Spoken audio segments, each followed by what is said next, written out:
نے قیامت کے دن اس کے لیے یہ عذاب مقرر کی ہے کہ بلی اس کو نوچتی رہے گی، کاٹتی رہے گی، کھاتی رہے گی۔ اگر مخلوقات کے اندر کسی جانور کے اوپر اتنا سا ظلم رب برداشت نہیں کرتا تو جو اشرف المخلوقات ہے، جو احسن تقویم ہے، جو سب سے اعلیٰ اور افضل ہے، اس کے اوپر رب ظلم برداشت کر لے گا؟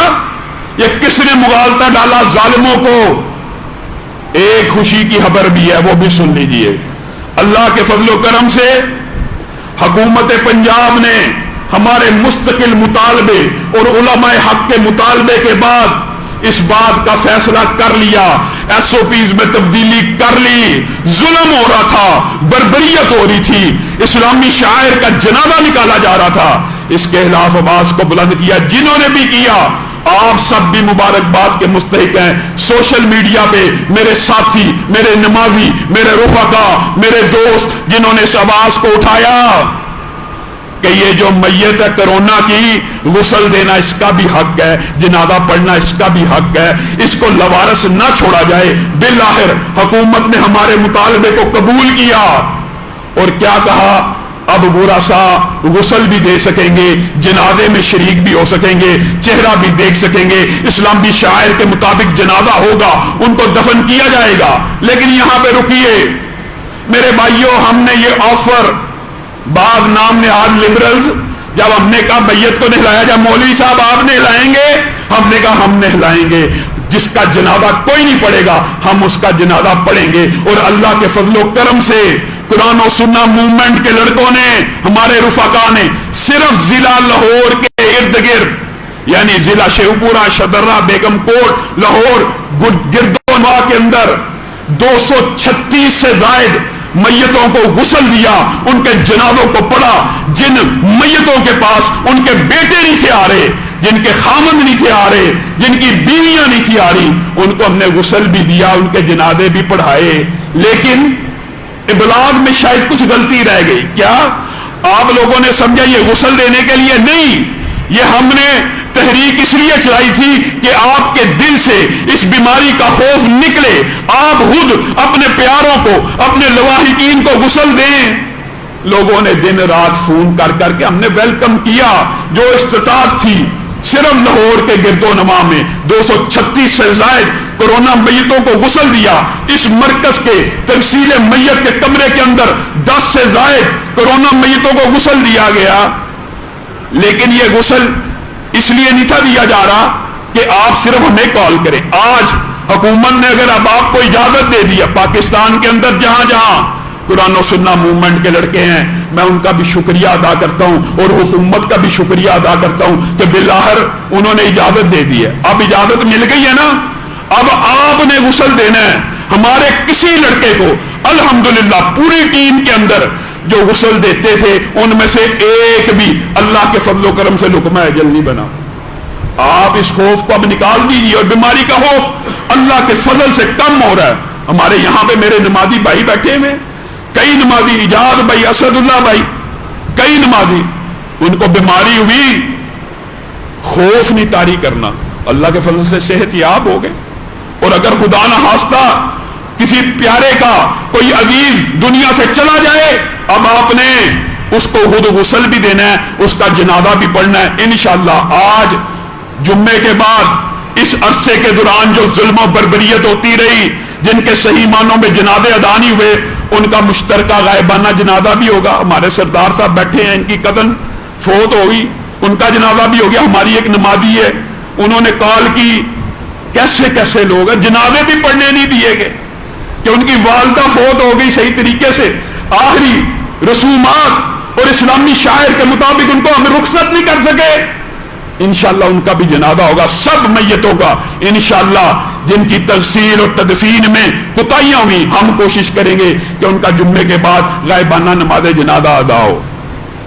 آگے بڑھیے، ظلم و ستم کی داستانیں، موضوع کچھ اور ہے لیکن پھر دل سے آواز نکلتی ہے۔ ہمارا ایک ساتھی قاری عبدالرب ڈی جی ہان کے اندر ممتاز دینی رہنما ہیں، وہ کیا ظلم ہو گیا ہے۔ ان کا کزن زریاب نام کا شخص نہ اس کے اوپر چوری کا پرچہ، سرکاری ملازم جب تک زندہ رہا، نہ چوری کا، نہ ڈکیتی کا، نہ چرس کا کوئی مقدمہ نہیں آج تک اس کی زندگی میں۔ عبدالرؤف نامی سی آئی اے کا بندہ اٹھا کر قاری صاحب کو فون کر کے کہتا ہے 3 لاکھ روپیہ لاؤ میں اس کو چھوڑ دوں گا۔ قاری صاحب بیچارے اپنے دوست اور باپ سے پیسے اکٹھے کرنے پہ لگے ہوئے ہیں، فون آیا، اس کو تشدد کر کر کے مار دیا گیا۔ اور ظلم و بربریت کی ایسی داستان ہے آپ حیران رہ جائیں، پرچہ نہیں تھا کٹ رہا، ایجیٹیشن کے ساتھ، احتجاج کے ساتھ، ہمارے ڈی پی او کے مذاکرات کے بعد بمشکل پرچہ کٹے تو بدبختوں نے اپنے پیٹی بھائی کو بچانے کے لیے، ایک مافیا ہے، یہ ظلم کا ایک مافیا ہے، پوسٹ مارٹم کی رپورٹ نیل کی کر دی، میت کی ویڈیوز اور تصویریں جائیے سوشل میڈیا پہ اٹھائیے، ناک کی ہڈی بھی ٹوٹی ہوئی، کمر نیل سے بھرا ہوا، ٹانگ کی ہڈیاں ٹوٹی ہوئی، پاؤں پہ زخموں کے نشان، کرنٹ نگاہ لگا کے مخصوص اعضاء پہ نعوذ باللہ کرنٹ لگا لگا کے اس کو مار دیا۔ اور پوسٹ مارٹم کی بدبختوں نے رپورٹ دی ہے نیل کی کہ اس کے اوپر ایک بھی تشدد ثابت نہیں ہوا۔ یہ ظلم ہے کہ نہیں ہے؟ یہ کیسا ظلم ہو رہا ہے؟ وہ ذیشان دہشت گرد تھا جی، اس وجہ سے خلیل بھی مار دیا، اس کی بیوی بھی مار دی۔ اور میرے بھائیوں 1 منٹ کے لیے اگر پولیس کا یہ جھوٹا مقدمہ سمجھ لیا جائے کہ چور تھا، مان لو 1% چور تھا، چور کی یہ سزا ہے؟ چور کو اس طرح قتل کیا جاتا ہے؟ چور کی اسلامی شریعت میں بھی کیا یہ سزا ہے؟ یہ جھوٹ کے، یہ ظلم کے، اور تم نے ظالموں کا انجام نہیں سنا۔ ابن زیاد 3 باسی خلفاء کا وزیر تھا، اس نے ایک تندور بنایا لوہے کا، اس کے اندر آنکڑے، کیل، کانٹے لیس کیے، جس بندے کو اس میں ڈالتا صرف اس بندے کے بیٹھنے کی جگہ ہوتی، 1 انچ بھی آگے پیچھے ہوتا، پیچھے سے سلاخ چپتی، آگے سے سلاخ چپتی، وہ بندہ چیختا ہوا ابن زیاد کو کہتا رحم کیجئے وزیر، رحم کیجئے۔ وہ آگے سے بدبخت کہتا یہ رحم کرنا تو عورتوں کا کام ہوتا ہے، یہ رحم کرنا تو کمزوروں کا کام ہوتا ہے، بندے مر جاتے۔ کما تدین تدان، جیسا کرو گے ویسا برو گے۔ یہ وزیر اپنے فرعونیت میں، اپنے تمکنت میں لوگوں کے اوپر یہ ظلم کرتا رہا، 3 بادشاہوں کا وزیر رہا۔ اگلا بادشاہ آیا، اس نے کہا اس کو ذرا پکڑ کے لاؤ، یہ سابقہ بادشاہ کے ساتھ مل کے میرے خلاف سازشیں کیا کرتا تھا۔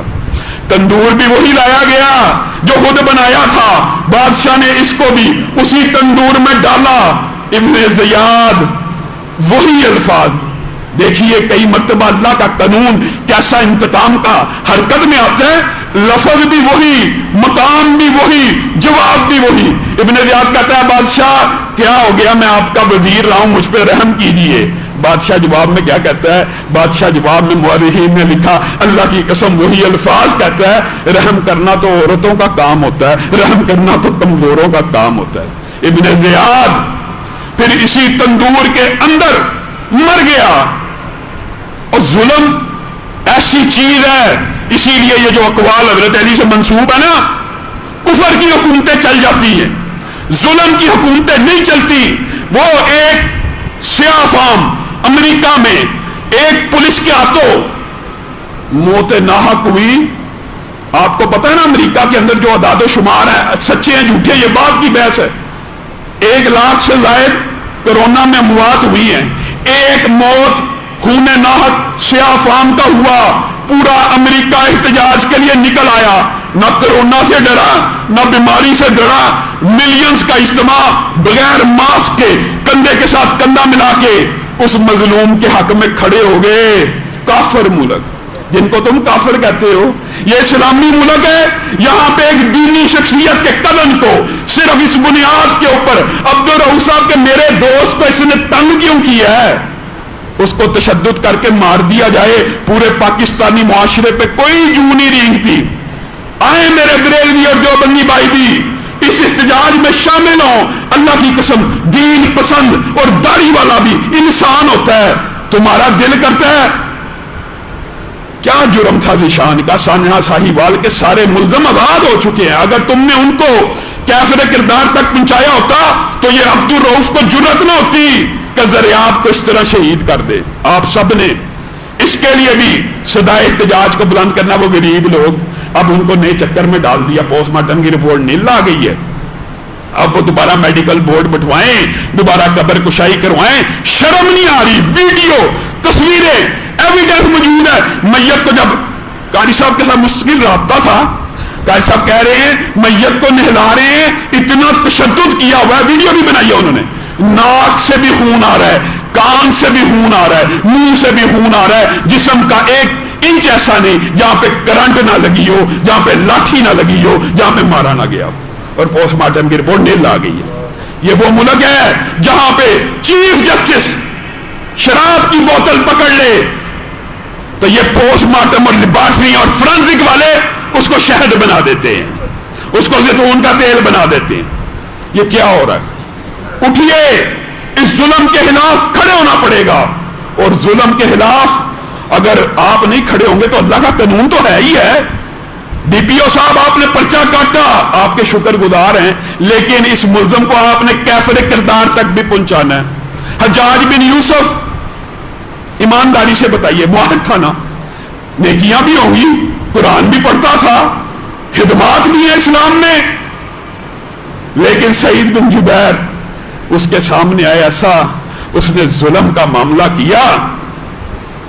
جو بندہ ایک انسان کو قتل کرتا ہے وہ پوری انسانیت کو قتل کرتا ہے.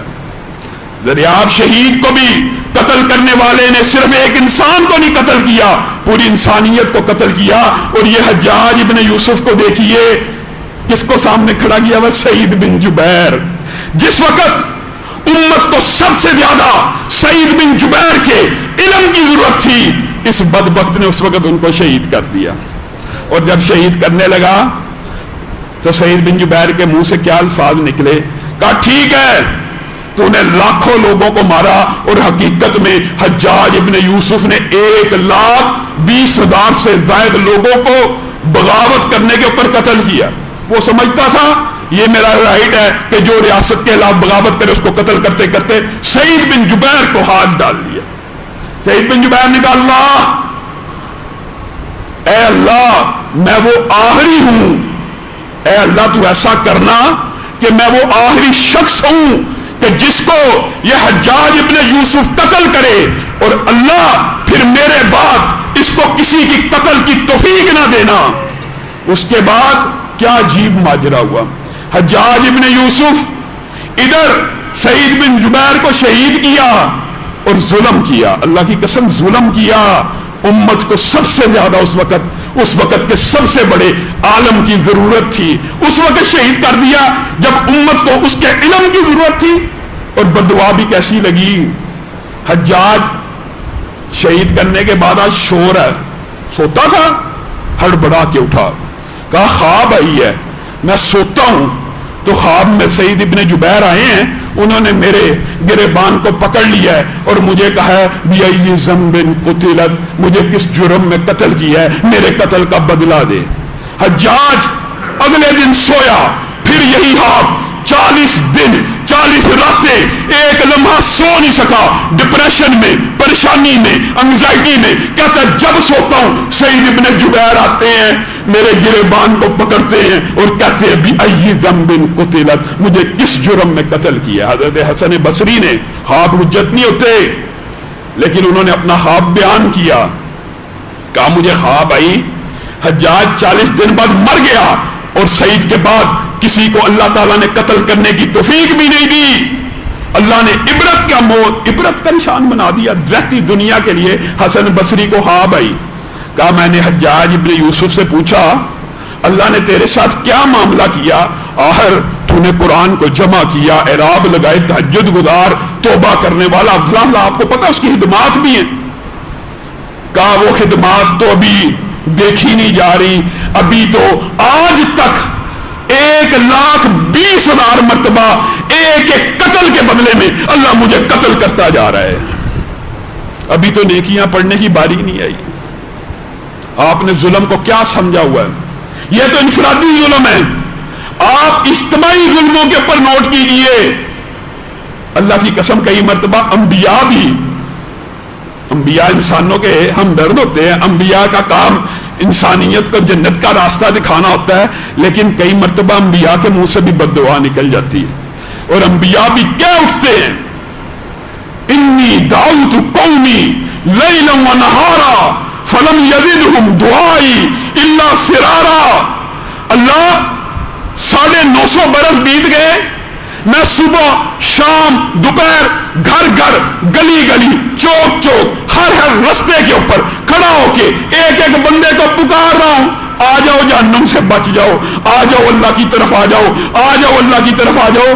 اللہ یہ کیا ماجرا ہے، 950 برس 900 برس اللہ گزر گئے ہیں، ان کو پکارتے پکارتے ان کو کیا ہدایت نہیں آنی؟ اور حدیث کے بعد الفاظ اللہ نے پھر کہہ دیا، نوح تو نے عظمت کا مظاہرہ کیا، تو نے استقامت کا مظاہرہ کیا، تیرا رب تجھ سے راضی ہے، تو نہیں ہٹا، تو نہیں جھکا، تو نہیں بکا، تو ڈٹ گیا۔ آج میں اور آپ 20 برس ایک بندے کے اوپر محنت کریں نا، 20 برس 20 دن 1 سال، ہم کہیں گے یار اس کی صلاح نہیں ہونی، چھوڑو دفع کرو، دوسرے کے پیچھے چل پڑو۔ وہ بھی تو پیغمبر اور رسول تھا نا، جس نے 900 برس بار بار اللہ کا پیغام پہنچایا، تھک گئے تو اللہ سے یہ گلہ کیا، انی دعوت قومی لیلا و نہارا۔ اللہ صبح شام پکارا، یہ صرف بھاگتے ہی بھاگتے ہیں۔ پھر آسمان سے اللہ نے اطلاع دے دی کہ اب نوح جتنے ایمان یہ 80-83 لوگ لے آئے ہیں نا، اس کے علاوہ زمین کے اوپر کوئی ایمان نہیں لے کے آئے گا۔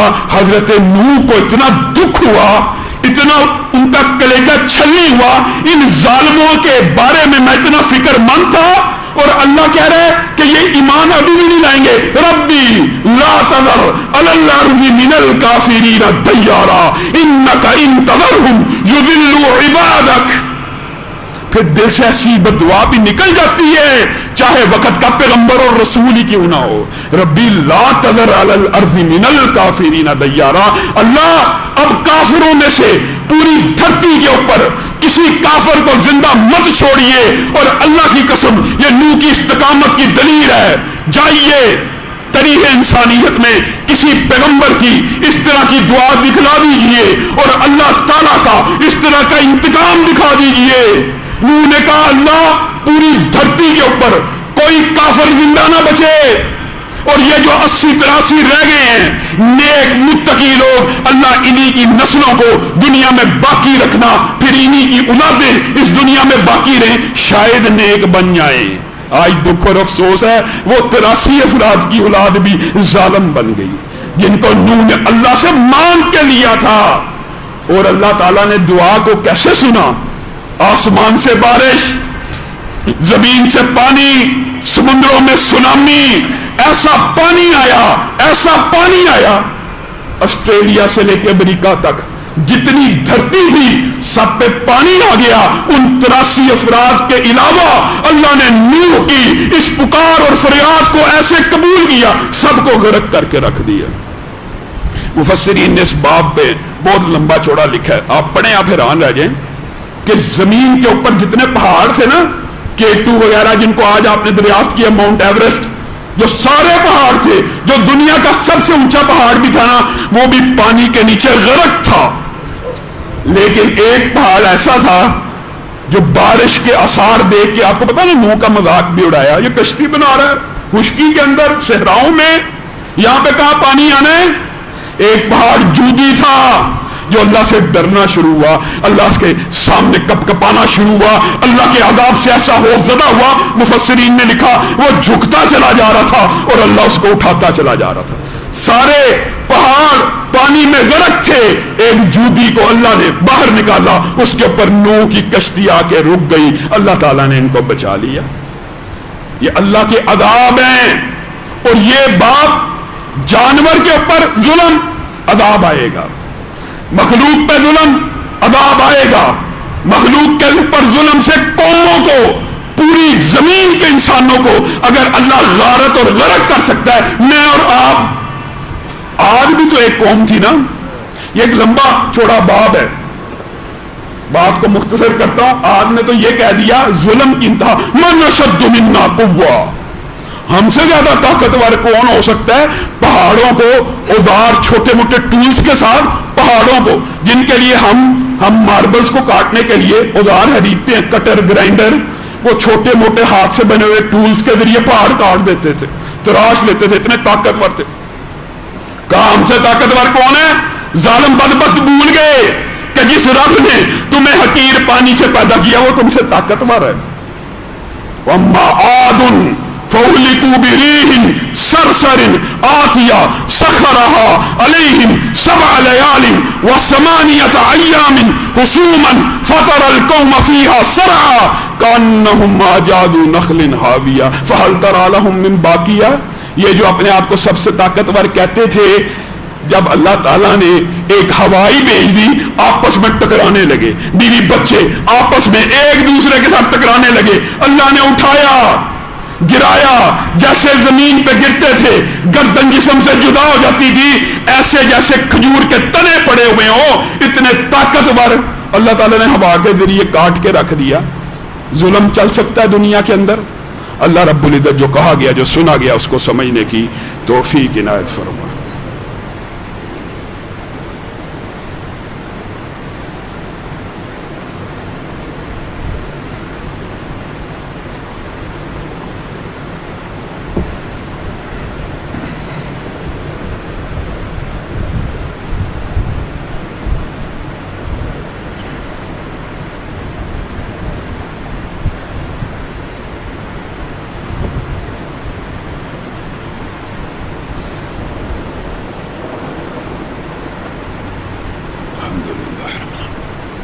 مالک یوم الدین، یا اللہ تعالیٰ کو نفع، یا اللہ صحت کاملہ، یا اللہ نصیب، یا اللہ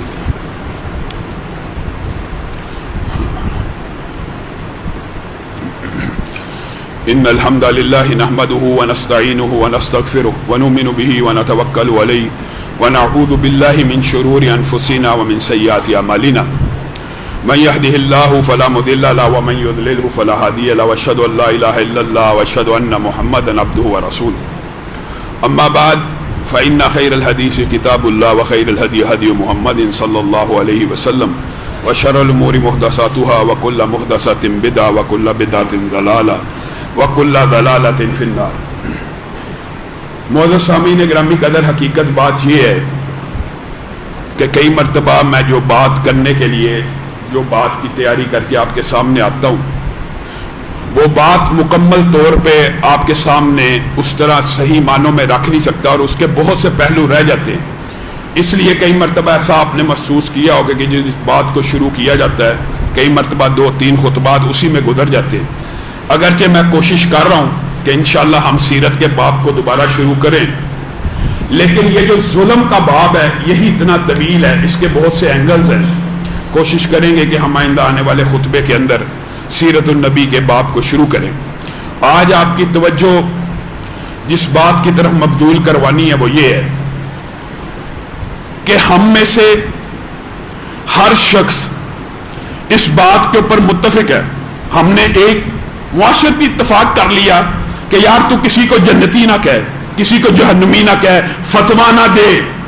مولوی اگر صرف یہ کہے نا کہ یہ اعمال کرنے والا جنتی ہے، یہ بات تو جائز اور درست ہے، البتہ یہ بات واقعی غلط ہے۔ کسی بندے کا نام لے کے کہا جائے یہ بندہ جنتی ہے، کسی بندے کا نام لے کے کہا جائے یہ بندہ جہنمی ہے، یہ کہہ سکتے ہیں میں نے اس کو اچھا پایا، میں نے اس کو نیک پایا، میں نے اس کو برا پایا، لیکن جنت اور جہنم کا فتویٰ واقعی نہیں لگانا چاہیے، ہم نے اتفاق کر لیا۔ لیکن مولوی اگر یہ بات کہے کہ یہ اعمال کرنے والا جنتی ہے، اس میں تو کوئی اعتراض کی بات نہیں، یہ تو رسول اللہ کا قول ہے۔ یہ اعمال کرنے والا جہنمی ہے، یہ تو رسول اللہ کا قول ہے، اس میں کوئی اعتراض نہیں ہونا چاہیے۔ لیکن لبرل مافیا جو مولویوں کے اوپر صرف اس بات پہ انگلی اٹھاتا ہے یہ جنتیوں اور جہنمیوں کی نشانیاں کیوں بیان کرتے ہیں، انہوں نے پارلیمنٹ کے اندر سرٹیفکیٹ بانٹنا شروع کر دیے، فلاں دہشت گرد ہے، فلاں شہید ہے، فلاں جنتی ہے، فلاں جہنمی ہے۔ مولوی کو یہ حق نہیں ہے وہ کسی کے بارے میں کہ جنتی جہنمی ہے یا صرف علامتیں ہی بیان کر دے۔ لیکن حاجہ آصف کو یہ حق ہے کہ پارلیمنٹ کے اندر کھڑا ہو کے کسی مجاہد کے بارے میں یا اس کو تو جو سمجھتا ہے، تجھ سے کون فتویٰ مانگ رہا ہے کہ تو کسی کے بارے میں دہشت گردی کا فتویٰ دے؟ یہ وہی ہے، اگر بات کی ہے تو سن، یہ وہی ہے جس سے تیرے قائد نے بے نظیر کی حکومت گرانے کے لیے پیسے لیے۔ اگر دہشت گرد تھا تب دہشت گرد نہیں تھا؟ اور تم کون ہوتے فتویٰ دینے والے اسمبلی کے فلورز کے اوپر؟ جیسے یہ کسی مولوی کا حق نہیں ہے کہ کسی کے بارے میں فتویٰ دے، تمہارے پاس بھی یہ حق نہیں ہے، تم کسی کو شہادت کے یا دہشت گردی کے سرٹیفکیٹ بانٹتے پھرو۔ اور پھر اس سے بھی بڑا سانحہ، سانحوں کے اوپر سانحہ، کرونا وبا ملک میں پھیلی، ہم نے کہا اللہ کی طرف آ جاؤ، سود کو چھوڑ دو، فحاشی سے رک جاؤ، توبہ کرو، گڑ گڑاؤ، روحانی علاج کے اسباب زیتون، زمزم، شہد، ذکر، اذکار کو پکڑو۔ یہ تو کرونا وبا کا عذاب کو ٹالنے کا حل ہو سکتا تھا، لیکن یہ کون سا حل ہو گیا کہ پاکستان کے اندر مدارس اور مساجد کو تنگ کیا جائے، ان کے اوپر عرصہ حیات کو بھی تنگ کر دیا جائے، مساجد میں SOPs لاگو کر دیے جائیں، مساجد اور مدارس کے دروازوں کو بند کر دیا جائے۔ ملک کے اندر مسجد اور مدرسے کے لیے جگہ موجود نہیں ہے، لیکن مندر اور گردوارے کے لیے وافر دستیاب ہے۔ یہ اسلامی ریاست ہے یا مدینہ کی ریاست کا نعرہ لگانے والوں نے پاکستان کا کیا حال کر دیا؟ اسلام آباد کیا نام ہے؟ بولیے۔ اسلام آباد نہیں، اسلام آباد کیوں؟ اسلام آباد جس کو اسلام کے نام پہ آباد کیا گیا، اس اسلامی ریاست کا پایہ تخت دار الخلافہ، اس کے اندر یہ مندر بنانا چاہتے ہیں۔ پہلے پاکستان کے اندر گردوارے بنائے گئے، آج مندر بنانا چاہتے ہیں۔ اے آذر، تم نے ابراہیم سے، تم نے نبی کریم سے کیا سیکھا؟ نبی کا باپ آذر بت گر ہو تو ابراہیم بت شکن کے نام سے ہمیشہ یاد رکھا جائے گا۔ نبی کے اپنے رشتہ دار ابو لہب بت گر ہو تو نبی کریم بت شکن کے نام سے پہچانے جائیں گے۔ اور تم کیسے لوگ ہو جن کے ہیرو راجہ داہر ہے؟ محمد بن قاسم ظالم تھا، راجہ داہر اچھا تھا، اور تم راجہ رنجیت سنگھ کے مجسمے بادشاہی مسجد کے سائے کے نیچے لگا رہے ہو۔ تم نے اسلام کا جنازہ نکال دیا۔ اسلامی ریاست کے اندر مسئلہ شرعی ہے، کوئی جذباتی بات نہیں ہے، شریعت کی بات ہے، اجماع کی بات ہے۔ پہلے تو تم یہ باتیں کرتے ہو، یہ مولوی جی اکٹھے نہیں ہوتے، دیوبندی بریلوی اہل حدیث کس طریقے سے نماز پڑھی ہے، بہانے ہیں۔ دیوبندی بریلوی اہل حدیث میں نماز کی ادائیگی کے طریقے میں اختلاف ہے، لیکن یہ اختلاف ہے کہ نمازیں 5 ہیں۔ تم علماء کے اختلاف کو اپنے لیے ٹول کے طور پہ یوز کرتے ہو۔ آؤ اب دیوبند ہو، بریلوی ہو، اہل حدیث ہو، دنیا کا کوئی بھی مسلک ہو، ان کا اجماع ہے اسلامی ریاست کے اندر نیا عبادت خانہ، نیا مندر کافروں کے لیے کوئی بھی عبادت خانہ تعمیر کرنا اسلام میں، اہل حدیث کی بات نہیں کر رہا، دیوبند، بریلوی، تمام دنیا میں جتنے فرقے ہیں اس بات کے پر اجماع ہے۔ تم تو اجماع کو نہیں مانتے کہ اسلامی ریاست کے اندر کافروں کے لیے معبد اور عبادت خانہ نہیں بن سکتا۔ تم نے کس اصول کے تحت اسلام آباد کے اندر مندر بنانے کا اعلان کیا؟ ہم اس فیصلے کو، ہم اس آرڈر کو اپنی جوتی کے تلوے کے اوپر رکھتے ہیں اور تمہیں اس بات کی تنبیہ کرنا چاہتے ہیں، بعد آ جاؤ۔ اور تم نے سیرت نبی سے یہ سبق سیکھا، جاؤ علی، جاؤ علی، جو قبر ایک بلش سے اونچی نظر آئے جس کے اوپر عبادت ہوتی ہو، یہ تو قبریں تو اولیاء اللہ کی بھی ہو سکتی تھی۔ اگر نبی کریم نے ان کو گرانے کا حکم دیا، نبی کریم خانہ کعبہ کے اندر، بیت اللہ کے اندر بت موجود تھے، حضرت علی کے ساتھ گئے، سارے بتوں کو گرا دیا۔ اور تم بت شکن نبی کے ماننے والے ہو یا بت گر آذر کے ماننے والے ہو؟ کون سا اسلامی ریاست کا ایسا قانون ہے جو اس بات کی اجازت دے کہ بتوں کو بناؤ، بتوں کے مجسمے قائم کرو؟ جی ہم اقلیتوں کو فیسیلیٹیٹ کرنا چاہتے ہیں۔ 172 ہندو صرف ہندوستان میں نہیں، اسلام آباد میں 172 ہندو کل رہتا ہے، 172 ان کے لیے 4 کنال کا مندر حکومت اپنے خرچے تیرے میرے ٹیکس کے پیسوں سے بنائے، کس اصول کے تحت؟ یہ وہی باتیں ہیں جب حج کی سبسڈی ختم کی، کہا عوام کے ٹیکس کے پیسے حج میں لگنے چاہیے جی، یہ جو ہوتا ہے اس میں سود ہوتا ہے، نیکی کا کوئی کام جو ہے یہ ہے وہ ہے، بڑی لمبی باتیں کی گئی، عوام کے پیسوں سے نہیں ہونا چاہیے، حج عوام کے پیسوں سے نہیں ہونا چاہیے اور مندر عوام کے پیسوں سے بننے چاہیے۔ یہ کہاں کا اصول ہے؟ اور آگے ہے جواب اعتراضات کا ایسا بوگس، نہ دین کا علم نہ شریعت کا علم۔ خالد ابن ولید کو بت توڑنے کے لیے بھیجا، معاذ ابن جبل کو رسول اللہ نے یہ تک خواہش کی یہودیوں کو اس علاقے سے نکال دو، حضرت عمر نے یہودیوں کو نکال دیا، معاہدہ کیا اسلامی ریاست کے اندر تم نیا عبادت خانہ نہیں بنا سکتے۔ یہ مسئلہ بھی سمجھ لیجئے، ہندوؤں کے عبادت خانے سندھ میں موجود ہیں، کبھی 70 سال اقلیتوں کو کوئی مسئلہ نہیں ہے، یہ جان بوجھ کر لبرل مافیا ڈرامہ کریٹ کرتی ہے، یہ اقلیتوں کو پھر ملک سے نکال دیا جائے، اقلیتوں کو قتل کر دیا جائے۔ کون سا 70 برس میں ایک ہندو بھی پاکستان میں قتل ہوا؟ بتائیں، ہمارے ساتھ عیسائی رہتے ہیں، ہم ان کے شادیوں میں شرکت کرتے ہیں، وہ اگر کوئی گھر میں کام کرنے والے ہیں ان کے جہیز بنا کے دیتے ہیں، کون سے عیسائی کے ساتھ پاکستان میں یا اقلیت کے ساتھ یہ معاملہ ہوتا ہے؟ ہی یہ معاملہ سرے سے نہیں، یہ اقلیتوں کے مار دو۔ پھر یہ مندر بنانے سے مراد مندر سے روکنا یہ ہے کہ اقلیتوں کو مار دیا جائے؟ ہم کہتے ہیں مندر روکو، یہ کہتے ہیں جی اقلیتوں، کس نے کہا اقلیتوں کو مار دو؟ سندھ کے اندر جتنے ان کے مندر ہیں، کبھی کسی مسلمان نے کسی مندر پہ حملہ کیا ہو بتائیں؟ اس کا مطلب یہ ہے شریعت کے اندر جو سابقہ عبادت گاہیں کسی مذہب کی موجود ہوں گی، وہ ان مذاہب سے عہد کیے بغیر ان کا انہدام نہیں کیا جا سکتا، نہیں کیا جا سکتا۔ مسلمان ریاست ان کی حفاظت کرے گی، لیکن مسلمان ریاست کیا ریاست کے اندر نئے کفریہ معبد بنانے کی اجازت دے گی؟ اجماع امت حرام ہے۔ آگے جواب دیں گے اگر وہ بیلجیم کے اندر، جرمنی کے اندر، فرانس کے اندر مسلمان مساجد بناتے ہیں تو ہمیں بدلے میں ان کی عبادت خانے بنانے چاہیے۔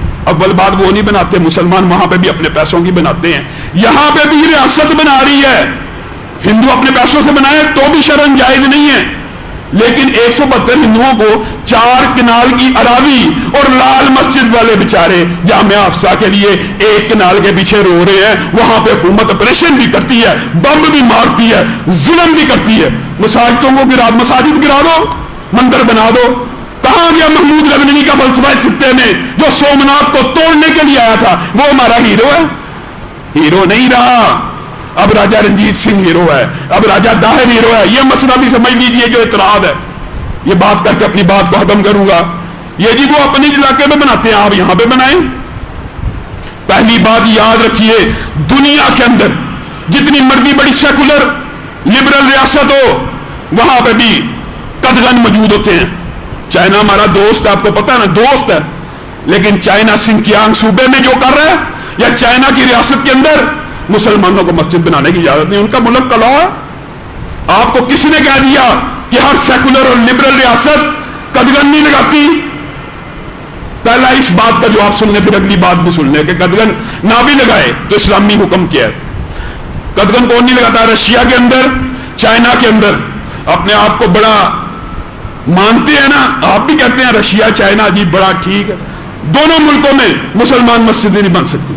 یورپ میں مسلمان مسجد بن سکتی ہے لیکن میناروں پہ پابندی ہے، اذان کی آواز پہ پابندی ہے، اسلامی شاعر چھوٹے سے چھوٹے سنیے جھوٹ گڑے ہوئے ہیں، آزادی ہے۔ آپ سب کو پتہ ہے فرانس کے اندر، یورپ کے اندر نقاب و حجاب پہننے کے اوپر پابندی نہیں تھی، جرمانہ تھا۔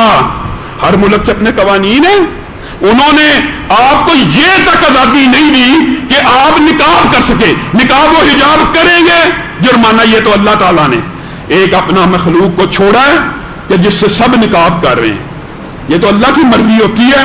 انہوں نے کون سا؟ اچھا پھر دوسری بات یہ ہے بالفرض وہ اجازت دے بھی دے تو جو اجازتیں وہ دیں گے، اسلامی ریاست مکلف ہے، پابند ہے وہ اجازت دینے کی۔ اسلام تو صرف محمد الرسول اللہ کا پابند ہے۔ میرا اور آپ کا رسول اللہ سے بھی ایک عہد ہے، میرا اور آپ کا اپنے نبی کے ساتھ بھی تو ایک معاہدہ ہے نا، الذین ان مکناہم فی الارض، اگر اللہ تمہیں زمین میں اقتدار اور حکومت دے گا تو تم مندروں کو ڈھا دو گے، تم شرک کے اڈوں کو ڈھا دو گے، تم شرک کے مزارات کو گرا دو گے۔ ایسے جہاں پہ عبادت ہوتی ہو مردوں کی، یہ اللہ کے ساتھ ہمارا معاہدہ یا رسولوں اور پیغمبروں کا مشترکہ اجماع امت ہے، اس بارے میں کسی مسلک کا اختلاف نہیں ہے۔ بالفرض وہ اجازت دے بھی دیں تو ہم پابند نہیں ہیں انہوں نے یہ اجازت دی ہے تو ہم بھی اجازت دیں، کیوں؟ اس بات کو سمجھیے کیسے یہ بات ہے۔ اگر کوئی عیسائی ریاست اس بات کی اجازت دے کہ عیسائی مسلمان ہو جائے اور یہاں پہ رہتا پھرے، تو کیا مسلمان اس کے بدلے میں یہ اجازت دیں گے کہ جو مسلمان مرتد ہو جائے وہ بھی ریاست کے سارے حقوق لے لے؟ نہیں ہو سکتا۔ اگر کوئی عیسائی ریاست اس بات کی اجازت دے کہ عیسائی لڑکی کے ساتھ مسلمان لڑکا فلاں کافر شادی کر سکتا ہے، تو کیا مسلمان بدلے میں یہ کہیں گے کہ ٹھیک ہے جی مسلمان بیٹیوں کے ساتھ بھی ہندو عیسائی شادی کر لیں؟ اگر وہ اجازت دیں اپنے دین کے اندر تحریف کر کے، ان کے اندر بھی تحریف ہے، شراب اور خنزیر جائز ہے، تو کیا مسلمان بدلے میں کہیں گے ٹھیک ہے مسلمانوں کے لیے بھی شراب خنزیر جائز ہے؟ یہ لاجک اور عقل و منطق کے خلاف ہے کہ وہ یہ کرتے ہیں تو تم بھی یہ کرو۔ کیوں؟ ہم صرف اللہ اور اس کے رسول کے پابند ہیں، اس لیے یہ اعتراض نہایت لغو ہے اور اس کی کوئی بھی حیثیت نہیں۔ اللہ رب العزت جتنے بیمار ہیں ان کو شفائے کاملہ عاجلہ دے۔ بہت سے ساتھیوں نے بیماری کے لیے کہا، آپ سب نے ان کے لیے دعا کرنی ہے، اللہ تعالیٰ جتنے بھی بیمار ہیں اللہ تعالیٰ ان کو شفائے کاملہ عاجلہ دے۔ جو ہمارے بھائی دنیا سے چلے گئے اللہ تعالیٰ ان کی قبروں کو جنت کا باغ بنائے۔ جو ہمارے بھائی دنیا سے چلیں گے اللہ تعالیٰ ان کی قبروں کو جنت کا باغ بنائے۔ سبحان ربک رب العزت عما یصفون وسلام علی المرسلین والحمد للہ رب العالمین۔